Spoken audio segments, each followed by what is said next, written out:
Good evening students. आज अपना topic है 4 इंपोर्टेंट क्वेश्चन। मैं 4 क्वेश्चन कराने, चारे बड़े इंपोर्टेंट है। सब तो पहला देखो, सब तो पहला एग्जाम्पल 14 पढ़ो जरा statement. On her vacations Veena visits 4 cities A B C and D in a random order। मतलब ਜਿਹੜੀ ਮਰਜ਼ੀ ਸਿਟੀ ਚੋਂ ਪਹਿਲਾਂ ਜਾ ਸਕਦੀ ਹੈ वेकेशंस ਤੇ ਉਹਨੇ ਵੀਨਾ ਨੇ ਇਹ 4 cities ਤੇ ਜਾਣਾ। What is the probability that first part A before that she visit A before B, A before B and B before C। ਆ 5 ਪਾਰਟ ਹੈਗੇ, A first and B last, A either first or second, A just before B। ਦੇਖੋ ਜਰਾ question ਕਰਨਾ ਕਿਦਾਂ solve, ਦੇਖੋ ਧਿਆਨ ਦੇ ਨਾਲ। ਹੁਣ सब तो पहला करन दे आप 4 इंपोर्टेंट क्वेश्चन। अपना टॉपिक है एग्जाम्पल 14 करन दे। एग्जाम्पल 14 करन दे। देखो ध्यान दे नाल, number of total number of possible outcomes, total number of possible outcomes. Veena ने 4 cities घूमनियां, ਉਹਨਾਂ ਦੀ ਅਰੇਂਜਮੈਂਟ ਕੀ ਹੋਏਗੀ? ਪਹਿਲਾਂ ਜਿਹੜੀ ਮਰਜ਼ੀ ਸਿਟੀਜ਼ ਜਾ ਸਕਦੀ ਹੈ, ਦੂਜੇ ਦੀ ਜਿਹੜੀ ਮਰਜ਼ੀ ਤੇ ਜਾ ਸਕਦੀ ਹੈ। 4 ਫੈਕਟੋਰੀਅਲ, क्योंकि पहली बारी को 4 ऑप्शन है, दूजी बारी 3 है, फिर 2 फिर 1। Total number of possible outcomes हो गया 24। बुक च ना सैंपल स्पेस बनाई हुई है, मैं सैंपल स्पेस नहीं बनावांगा, मैं सीधा ही सम सोल्व करता। व्हाट इज द प्रोबेबिलिटी उनका that she visit A before B. Denominator च 24 आएगा ना, डिनोमिनेटर च 24 आएगा। ए बिफोर बी, देखो ध्यान दे नाल, ए बिफोर बी का मतलब ए ते पहला घूमे, बी ते बाद च। फेवरेबल आउटकम्स की बननगियां, देखो जरा फेवरेबल आउटकम्स की बननगियां। A before B, A B C D, A पहला बी बाद, पता ही लगता पाया। ए बी डी सी, मतलब ए बी फिक्स रखना, सी डी इंटरचेंज करता। ए बिफोर बी, ਇੱਥੇ ए बी रख दो तो सी डी पा दो। ए पहला ही है, बी बाद ही है।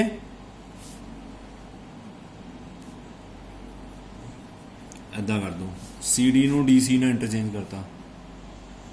ए पहले तो रख दो, बी खीर ले दे। ए बिफोर बी क्या सी ना, देखो ए पहला ही है, बी बाद ही है।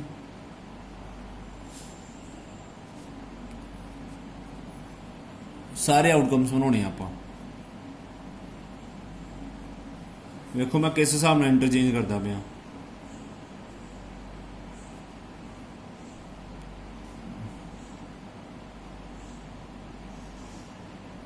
सी ए बी डी हो गया, C A D B, D A B C, D A B C हो गया, डी ए सी बी। ये तो भी फिक्स रखना ना, सी डी इंटरचेंज करता है डी सी ना। करो यार अकाउंट किन्ने बनते पे 3 3 6 4 10 होर बना के देखो। मतलब 12 आउटकम्स बनने, मैनू पता है, तुसी बना के देखोगे पता लग जाएगा। ए बी सी डी हो गया ना, पहला ए फिक्स रख लिया स्टार्टिंग ते 6 बन गए, सी फिक्स रख लिया 2 बन गए, डी फिक्स रख लिया 2 बन गए। ऐदा कर लो, सी डी ए बी, ऐदा रख लो, D C A B, A before B. Count करके देख लो, मतलब 12 आउटकम्स बननी है ए बिफोर बी वाली। मतलब probability that she visit A before B, मतलब अड़ सकते हो, तुम बना लगे दोबारा प्रैक्टिस करो। 1/2 आएगी प्रोबेबिलिटी। सैकेंड पार्ट है A before B and B before C. मतलब ए बी तो पहला होए तो बी सी तो पहला होए। फेवरेबल आउटकम्स बनाने पहला आप। ए बी तो पहला तो बी सी तो पहला इदा बन जाएगा। डी नू रोटेट करी जाओ, ए बी सी डी बन गया ना, डी नू रोटेट करी जाओ, ए बी डी सी हो जाएगा, ए डी बी सी हो जाएगा, डी ए बी सी हो जाएगा। डी नू रोटेट करी जाओ, बन जाएगा। मतलब probability A before B and B before C, 4/24 बन जाएगा 4/24. That will be equal to 1/6. That will be equal to 1/6. 4/24. Third part है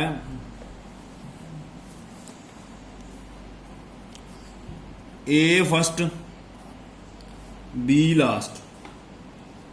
हम बुक से सॉल्व नहीं किए हुए.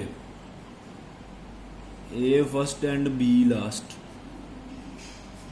चारे क्वेश्चन बड़े इंपॉर्टेंट ਜਿਹੜੇ करा रहे हैं.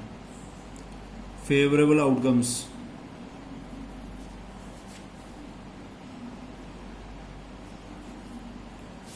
A first B last. मतलब A ਨੂੰ ਪਹਿਲੇ ਤੇ ਰੱਖਣਾ ਹੈ, B ਨੂੰ ਲਾਸਟ ਤੇ. ਆ D ਹੈਗਾ ਜੇ, ਦੋ ਹੀ ਬਣੇ ਆ. Probability A first and B last.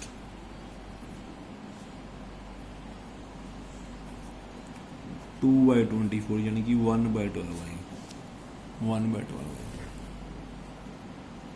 Fourth part A either first और सैकेंड. कहता ਜਾਂ A ਨੂੰ ਪਹਿਲੀ ਪੋਜੀਸ਼ਨ ਤੇ ਰੱਖੋ ਜਾਂ ਦੂਜੀ ਦੇ. Favourable outcomes.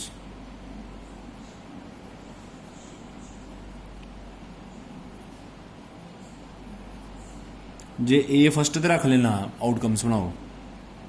BCD A first ते रख के B सैकेंड ते रख के. A ਨੂੰ फस्ट ते ही रखा, बाकी रोटेट करो ना. हले मैं A फस्ट वाले केस लिखन दिया.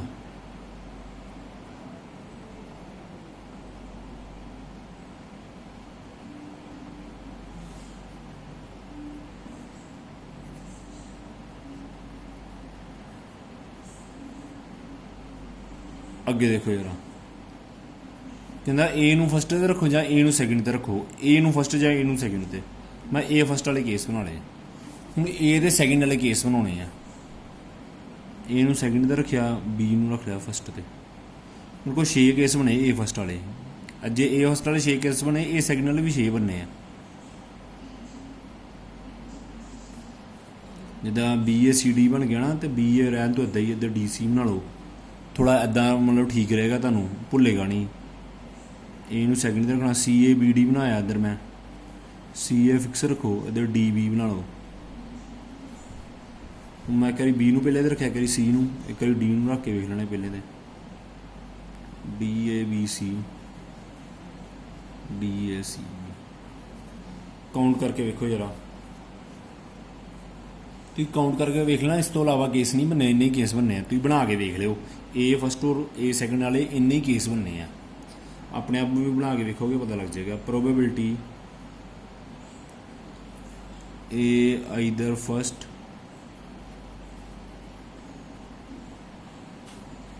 और सेकंड.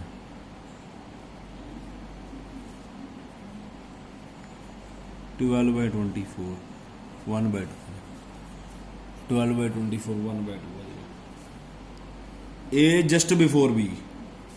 फिफ्थ पार्ट का A just before B.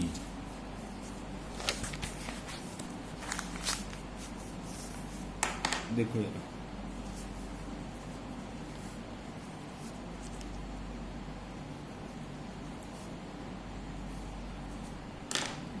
A just before B. मतलब A B तो पहला होना चाहिए, जस्ट विचकार गैप नहीं होना चाहिए. A just before B. ये आउटकम्स बनने थले बना लें. ABCD देखो, A पहला ही है, B तो जस्ट बिफोर, विचकार गैप नहीं होना चाहिए. ABDC CABD DABC CDAB DCAB. ऐदा ही बनना. A जस्ट बिफोर B ही ना, मतलब A ते B नाल नाल होने चाहिए. A पहला तो B बाद च. ऐदा आएगा. यानी कि required probability A just before B just before B 6 outcomes बनते पे टोटल 24 ही 1/4 आंसर आ जाएगा 1/4 आंसर आ जाएगा। बड़ा ईजी क्वेश्चन है, बड़े आराम नाल पता चल जाएगा, थोड़ा लेंथी सी पर है ईजी है। अगे एग्जाम्पल देखो 15th example, find the probability when hand of 7 card is drawn, मतलब 7 कार्ड बाहर कढ़ने, एक तो ज़्यादा कुछ बाहर कढ़ना, एक कंबीनेशन लगती है ना, 7 कार्ड गया is drawn from file shuffled pack of 52 cards, find the probability that it contains, find the probability starting देना, it contain all kings 3 kings at least 3 kings. देखो यार हैंड्स ऑफ 7 मतलब 7 पत्ते बाहर कट रहे हैं। एग्जाम्पल कर लगे 15, टोटल सिलेक्शन हैगी 7, टोटल सिलेक्शन हैगी 7, 7 पत्ते बाहर कट रहे हैं। प्रोबेबिलिटी पहला पार्ट क्या, सारे किंग होने चाहिए। आल किंग्स का मतलब 4 किंग होंगे 3 नॉन किंग होंगे, क्योंकि 7 पत्ते बाहर कट रहे, किंग तो 4 ही होंगे ताश च। आल किंग्स का मतलब होंगे 4 Kings and 3 non Kings, 4 Kings and 3 non Kings. All Kings का मतलब आही है, एंड का मतलब मल्टीप्लाई होंगे। ताश होंगे ही 4 पत्ते किंग के, चारे के चारे बाहर कढ़ ले 4c4। नॉन किंग पत्ते होंगे 48, एंड का मतलब मल्टीप्लाई होंगे, कढ़ने बाहर 3 है 48c3। तो टोटल तो 52 विचों 7 बाहर कढ़े ना, टोटल जो किन्ने बाहर कढ़े 52 विचों 7, 4c4 का मतलब 1। हुणे इनू बुक च सोल्व किया होया उन्होंने। 48c3 लिखो, 48 into 47 into 46 upon 3 into 2 into 1 upon लिखो 52c7, 52 multiply by 51 multiply by 57 number लिखना ना अपनों, 49 48 5 हो गए 47 46 7 नंबर लिखने हैं थले 7 5 7 6 5 4 3 2 1 कट्टे भी जाने हैं, कट्टे भी जाने काफ़ी हद तक नंबर। जो कटिंग कुटिंग करोगे ना, सोल्व करोगे तो आंसर आएगा 1/7735 करके वेख लेना, यही आंसर आएगा। मैं हूँ बुक चो वेख के लिखता सीधा। सैकेंड पार्ट है 3 किंग्स, प्रोबेबिलिटी दसनी 3 किंग्स की, पत्ते दे बाहर कटने 7, उन्होंने कहा किंग 3 होना चाहिए। वैन हैंड ऑफ 7 का मतलब 7 पत्ते ही बाहर कटने हैं। 3 किंग्स का मतलब होंगे 3 Kings and 4 non Kings, 4 non Kings. हम किंग के पत्ते 3 बार कटने होंगे 4 है 4c3। 48 नॉन किंग पत्ते होंगे, 48 नॉन किंग पत्ते होंगे, कटने बार 4 है 48c4 upon 52c7 upon 52c7। जो सोल्व करांगे 4c3 ਨੂੰ सोल्व करांगे, ऊपर थले इक्को नंबर का गैप है, आंसर आना 4, ऊपर थले इक्को नंबर का गैप है, आंसर आना 4। 48c4 ਨੂੰ सोल्व करो, 48 इंटू 47 इंटू 46 इंटू 45 थले आना 4 3 2 1। कैलकुलेशन अपने आप सोल्व करो। 52c7 52 51 50 49 48 47 46 तले 7 6 5 4 3 2 1। जो सारी सोल्व करोगे कैलकुलेशन तो आंसर आना 9/1547। ये आंसर आना प्रोबेबिलिटी ऑफ 3 किंग्स का। ऊपर जो आंसर आया probability of all Kings, all Kings का मतलब 4 किंग्स ही होंगे, आल किंग्स का मतलब 4 किंग्स ही होंगे। थर्ड पार्ट उन्होंने क्या है, थर्ड पार्ट उन्होंने क्या है probability of at least 3 kings, at least 3 Kings. 3 Kings का मतलब होंगे घट्टो घट्ट 3 किंग होना, घट्टो घट्ट 3 किंग का मतलब 3 किंग या फिर 4 किंग्स, 3 किंग्स एटलीस्ट 3 किंग्स का मतलब या 3 किंग की प्रोबेबिलिटी कटनी है या 4 किंग्स की प्रोबेबिलिटी कटनी है। 4 किंग की प्रोबेबिलिटी कड्डी हुई आपां, 3 किंग्स की भी प्रोबेबिलिटी कड्डी हुई है, दोनों प्लस कर देना है एटलीस्ट का मतलब या 3 किंग 3 या 3 तो ज़्यादा हो गया ना, एटलीस्ट का मतलब 3 या 3 तो ज़्यादा, 3 तो ज़्यादा होंगे ही 4 किंग से, इन्होंने दोनों ऐड कर लेना आप, यानी कि इधर रहेगा 9/1547 प्लस 1/7735। जो LCM लोगे यदा LCM आ जाना 7735 वे लेना, मतलब इनू मल्टीप्लाई कर लेना आप 5 दे नाल, 45 आएगा, इधर 1 रहना, 46.7735 आंसर आएगा।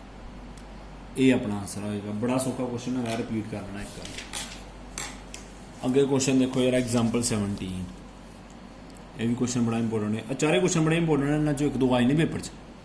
इन relay race there are 5 teams, what is the probability that ABC finish first, second, third respectively? पहला पार्ट है रिस्पैक्टिवली का मतलब ए ही फर्स्ट आए, बी सैकेंड आए, सी थर्ड आए। रिस्पैक्टिवली का मतलब होंगे कि यही ऑर्डर है। हुण टीमां आईयां 5, टीमां आईयां 5, एग्जाम्पल करते पे 17। टोटल नंबर ऑफ आउटकम्स या अरेंजमेंट करो, टोटल नंबर ऑफ अरेंजमेंट्स करो 5 factorial, total number of arrangement काढ़ो 5 फैक्टोरियल, 5 4 3 2 1, क्योंकि 5 टीम ना 120 आ जाएगा, डिनोमिनेटर जाना 120। पहला पार्ट है what is the probability that ABC finish first second third respectively. हुण ए ही फर्स्ट आए, बी सैकेंड आए, सी थर्ड आए, फेवरेबल आउटकम्स जोड़े तो छोटे बन सकते हो ना, वो आप बना सकते हैं। हुण जे ए फर्स्ट आंदा पिया, बी सैकेंड, सी थर्ड, एक तो आउटकम बनना DE चौथे ते रख दो, एक बारी ED चौथे पंजवे ते रख दो, एक बारी ED चौथे पंजवे ते रख दो, DE ते ED ऐदा रख दो। Probability that A first, B second,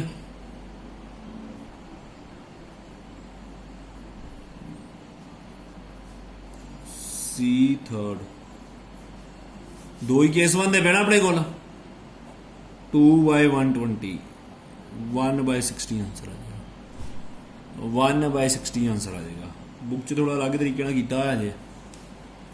second part है बुक च, what is the probability that ABC are first 3 to finish in any order, are first 3 to finish in any order. Any order का मतलब ए भी first आ सकता है, B भी second, ABC चो कोई भी फर्स्ट सैकेंड थर्ड आ सकता है। हुण 5 पोजीशनस हैगियां, ABC चो कोई भी फर्स्ट आ सकता है, मतलब इन्हां तिन्हां चो ABC चो कोई भी फर्स्ट सैकेंड थर्ड आ सकता है। चौथे ते डी, चौथे पंजवे ते DE रहना है, चौथे पंजवे ते DE रहना है। देखो अरेंजमेंट किद्दां कटनी है, मतलब देखो जरा फेवरेबल आउटकम्स बननियां किन्नियां, नंबर ऑफ फेवरेबल आउटकम्स ज़्यादा है ना, इस करके कड्ढन की लोड़ नहीं कि बनाओ किन्नियां बनदियां। हुण पहलियां 3 पोजीशन नूं ABC किद्दां अरेंज करेगा, जां ए पहली तिन्नां चों इन्हां तिन्नां टीमां चों कोई भी फर्स्ट आ सकता है। पहली पोजीशन लई 3 ऑप्शनां, दूजे लई 2 ते तीजे लई 1। हुण चौथे पंजवे लई भी, चौथे तो कोई भी इन्हां दोवां चों आ सकता है, इहदे लई 2 ऑप्शनां ते पंजवे लई ऑप्शन होनी 1। ऐदां आना नंबर ऑफ फेवरेबल आउटकम्स, ऐदां होणियां, मतलब सोल्व करांगे 12 होणियां। हुण 12 जां ते बनाओ फेवरेबल आउटकम्स, वो लेंथी हो जाएगा सम। उन्होंने कहा ABC च कोई भी फर्स्ट आ सकता है, पहली पोजीशन च इन्हां तिन्हां च कोई आ सकता है, 3 ऑप्शन, दूजी ते 2 फिर 1। उन्होंने चौथे पंजवे ते DE रहना ना, उहदे लई 2 ऑप्शनस हो गई। ਇਹਦੀ ਰਿਕੁਆਇਰਡ ਪ੍ਰੋਬੇਬਿਲਿਟੀ ਸੈਕਿੰਡ ਪਾਰਟ ਚ ਕਿੰਨੀ ਹੋਣੀ ਦੇਖੋ ਜਰਾ ਰਿਕੁਆਇਰਡ ਪ੍ਰੋਬੇਬਿਲਿਟੀ ਕਿੰਨੀ ਹੋਣੀ ਹੈ 12/120 1/10 आंसर आएगा 1/10 आंसर आएगा। 4 इंपोर्टेंट क्वेश्चन है 3 आप कर लिया एक और रह गया देखो जरा क्वेश्चन 6 रहा अपना वैसे तो क्वेश्चन 9th भी रहा वो नैक्सट वीडियो च पावांगा मैं कल 3 letters are dictated to 3 persons 3 letters are dictated to 3 person and envelopes is addressed to each of them 3 letter 3 person ਨੂੰ ਡਿਕਟੇਟ ਕਰਦੇ ਪਏ ਆ ਉਹਨਾਂ ਨੂੰ ਇੱਕ ਇਨਵੈਲਪ ਐਡਰੈਸ ਕਰਤਾ the letters are inserted into envelopes at random so that each envelope contain exactly one letter find the probability that at least one letter in its proper envelope at least one letter in its proper envelope देखो यार question 9th है miscellaneous question 6 है miscellaneous exercise का देखो ध्यान देना total number of outcomes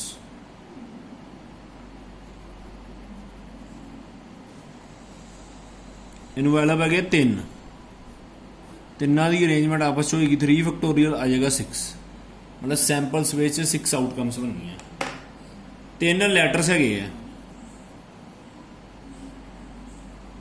3 person ਨੂੰ dictate ਕੀਤੇ ਤੇ ਉਹਨਾਂ ਨੂੰ ਇੱਕ ਇਨਵੈਲਪ ਐਡਰੈਸ ਕਰਤਾ ਮਤਲਬ ਇੱਥੇ ਚਾਹੇ ਪਰਸਨਸ ਕਹ ਲਓ ਚਾਹੇ ਇਨਵੈਲਪ ਕਹ ਲਓ ਇੱਕ ਹੀ ਗੱਲ ਹੈ ਇੱਧਰ ਕੈਪੀਟਲ A ਕਹ ਲਓ 3 ਲੈਟਰ ABC ਹੈ ਤਿੰਨੇ ਪਰਸਨ ਜਾਂ ਇਨਵੈਲਪ ਨੂੰ ਡਿਕਟੇਟ ਕਰਤੇ ਮਤਲਬ ਇਹ ਇਨਵੈਲਪ ਹੋ ਗਈ ਜਾਂ ਪਰਸਨ ਹੋ ਗਈ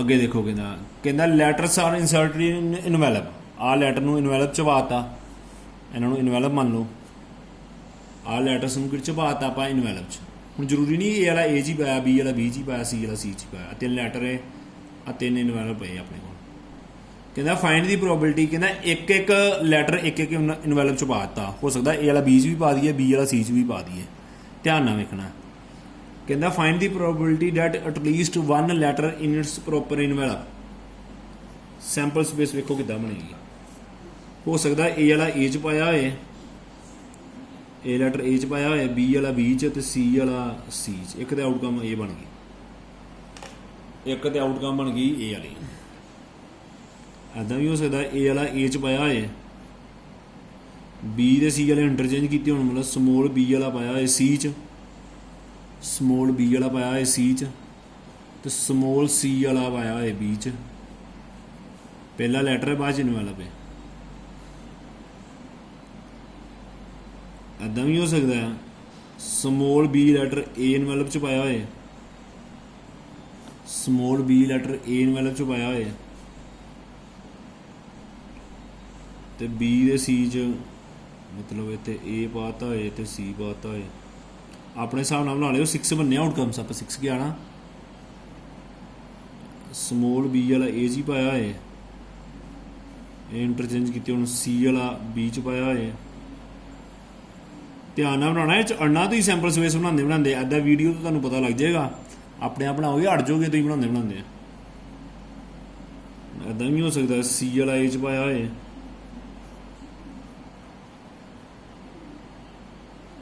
A ਵਾਲਾ B ਚ ਤੇ B ਵਾਲਾ C ਚ C ਵਾਲਾ A ਜੀ ਹੋਏ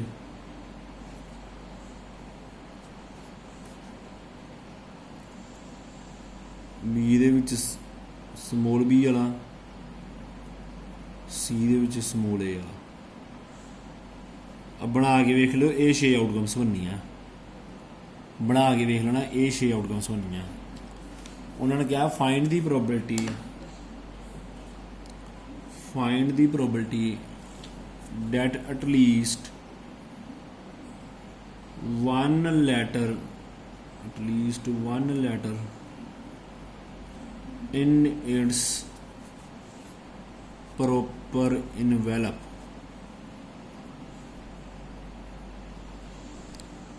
ਘੱਟੋ ਘੱਟ ਇੱਕ ਲੈਟਰ ਉਹਦੇ ਪ੍ਰੋਪਰ ਇਨਵੈਲਪ 'ਚ ਹੋਏ, ਘੱਟੋ ਘੱਟ ਇੱਕ ਲੈਟਰ ਹੋਏ ਪ੍ਰੋਪਰ ਇਨਵੈਲਪ 'ਚ। ਟੋਟਲ ਦੇ ਥੱਲੇ ਹੈਗੇ 6 ਹੈਗੇ ਨਾ, ਇਹ 'ਚ ਕਾਊਂਟ ਕਰੋ, ਵੇਖੋ ਘੱਟੋ ਘੱਟ ਇੱਕ ਪ੍ਰੋਪਰ ਇਨਵੈਲਪ 'ਚ ਕਿਹੜਾ ਹੈ। ਏ ਵਾਲਾ ਏ 'ਚ ਪਿਆ, ਬੀ ਵਾਲਾ ਬੀ 'ਚ, ਸੀ ਵਾਲਾ ਸੀ 'ਚ। ਇੱਕ ਤੇ ਆਹ ਕੇਸ ਬਣ ਗਿਆ, ਇੱਕ ਤੇ ਆਹ ਵਾਲਾ ਕੇਸ ਬਣ ਗਿਆ। ਘੱਟੋ ਘੱਟ ਇੱਕ ਤੇ ਪ੍ਰੋਪਰ ਇਨਵੈਲਪ 'ਚ ਪਿਆ ਹੋਏ। ਇਹ 'ਚ ਭਾਵੇਂ ਆਹ ਦੋ ਨਹੀਂ ਪਏ ਹੋਏ ਪ੍ਰੋਪਰ ਇਨਵੈਲਪ 'ਚ, ਏ ਵਾਲਾ ਤੇ ਏ 'ਚ ਪਿਆ ਨਾ, ਮਤਲਬ ਇੱਕ ਕੇਸ ਆਹ ਵਾਲਾ ਆ ਗਿਆ, ਇੱਕ ਆਹ ਵਾਲਾ ਕੇਸ ਆ ਗਿਆ, ਦੋ ਕੇਸ ਬਣ ਗਏ। ਘੱਟੋ ਘੱਟ ਇੱਕ ਲੈਟਰ ਪ੍ਰੋਪਰ ਇਨਵੈਲਪ 'ਚ ਪਿਆ ਹੋਏ। ਬੀ ਵਾਲਾ ਏ 'ਚ ਪਿਆ, ਏ ਵਾਲਾ ਬੀ, ਸੀ ਵਾਲਾ ਸੀ 'ਚ ਪਿਆ, ਇੱਕ ਪਿਆ ਪ੍ਰੋਪਰ ਇਨਵੈਲਪ 'ਚ, ਕਾਫੀ ਕੇਸ ਆ ਗਿਆ, 3 ਕੇਸ ਹੋ ਗਏ। ਬੀ ਵਾਲਾ ਏ 'ਚ, ਸੀ ਵਾਲਾ ਬੀ 'ਚ, ਏ ਵਾਲਾ ਸੀ 'ਚ। ਇਹ 'ਚ ਪ੍ਰੋਪਰ ਇਨਵੈਲਪ 'ਚ ਨਹੀਂ ਹੈਗਾ, ਪ੍ਰੋਪਰ ਦਾ ਮਤਲਬ ਏ ਵਾਲਾ ਏ 'ਚ, ਬੀ ਵਾਲਾ ਬੀ 'ਚ, ਸੀ ਵਾਲਾ ਸੀ 'ਚ। ਕੋਈ ਇੱਕ ਤੇ ਪਿਆ, ਇਹ 'ਚ ਨਹੀਂ ਪਿਆ ਹੋਇਆ। ਸੀ ਵਾਲਾ ਏ 'ਚ, ਏ ਵਾਲਾ ਬੀ 'ਚ, ਬੀ ਵਾਲਾ ਸੀ 'ਚ, ਇਹ 'ਚ ਵੀ ਨਹੀਂ ਪਿਆ ਹੋਇਆ। ਇਹ 'ਚ ਵੇਖੋ ਜਰਾ, ਸੀ ਵਾਲਾ ਏ 'ਚ, ਬੀ ਵਾਲਾ ਬੀ 'ਚ ਪਿਆ, ਇੱਕ ਪ੍ਰੋਪਰ ਇਨਵੈਲਪ 'ਚ ਪਿਆ, ਜਿਨ੍ਹਾਂ ਨੂੰ ਮੈਂ ਬਲੈਕ ਟਿਕ ਮਾਰੀਆਂ। ਇਹਦਾ ਮਤਲਬ at least 1 letter in its proper envelope ਦਾ ਮਤਲਬ ਘੱਟੋ ਘੱਟ ਇੱਕ ਜਾਂ ਇੱਕ ਤੋਂ ਜ਼ਿਆਦਾ ਲੈਟਰ ਆਪਣੇ ਪ੍ਰੋਪਰ ਇਨਵੈਲਪ 'ਚ ਪਏ ਹੋਣ। ਇੱਦਾਂ ਦੇ ਕੇਸ ਬਣਦੇ ਪਏ 4, ਇੱਦਾਂ ਦੇ ਕੇਸ ਬਣਦੇ ਪਏ 4। ਤੇ ਕਟਿੰਗ ਕਰਾਂਗੇ ਤੇ ਕਟਿੰਗ ਕਰਕੇ ਕਿੰਨਾ ਆ ਜਾਏਗਾ 2/3। ਕਟਿੰਗ ਕਰਾਂਗੇ, ਕਟਿੰਗ ਕਰਕੇ ਆ ਜਾਏਗਾ 2/3। ਅੱਜ ਲਈ ਤੁਹਾਡਾ ਇੰਨਾ ਹੀ ਹੈਗਾ। ਬਾਕੀ ਇੱਕ ਦਾ ਸਮ ਰਹਿ ਗਿਆ 9 ਸਮ, ਉਹ ਮੈਂ ਕੱਲ੍ਹ ਵਾਲੀ ਵੀਡੀਓ 'ਚ ਪਾਵਾਂਗਾ, ਉਹ ਵੀ ਲੈਂਦੀ ਸਮ ਹੈ, ਇੰਪੋਰਟੈਂਟ ਸਮ ਹੈ। ਹੁਣ ਤੁਹਾਡਾ ਹੋਮਵਰਕ ਹੈਗਾ ਜਿੰਨੇ ਸਮ ਕਰਾਏ ਜਾਣਾ ਇਹ ਰਿਪੀਟ ਕਰਨੇ, ਤੁਸੀਂ ਇਹ ਕਰਨੇ ਰਿਪੀਟ। Thank you students.